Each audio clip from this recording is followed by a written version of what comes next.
Bonfire night ঘিরে যে এত মানুষের মধ্যে উত্তেজনা হতে পারে তা আমার সত্যিই জানা ছিল না। এবার সেই আগুন দেওয়ার মহেন্দ্রক্ষণ আর উন্মত্ত জনতা কাউন্টডাউন করছে, আর এই দিয়ে দেওয়া হলো আগুনটি। এক মুহূর্তের মধ্যে কনকনে ঠান্ডা হাওয়ার মাঝে উষ্ণ আগুনের পরশমণি আমাদের ছুঁয়ে যাচ্ছে। এদিন ছিল রাস পূর্ণিমা। সত্যি মনে হচ্ছে আজ জ্যোৎস্না রাতে সবাই গেছে বনে।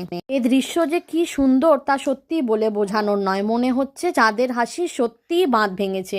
আমাদের কাউন্সিল থেকে nonstop 20 minutes fire work arrange করেছিল।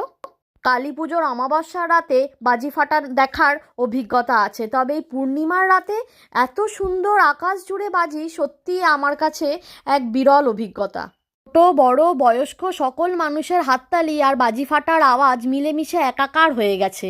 আমার মেয়ের তো ঘুমের সময় হয়ে গেছে এবং তা পেরিয়েও গেছে, তবে ওর কোনো ক্লান্তি বা বিরক্ত বোধ নেই। আমাদের সাথে বাড়ি ফিরে এসে সুন্দর ঘুমিয়ে পড়েছে। ওরও যে খুব আনন্দ হয়েছে আজ।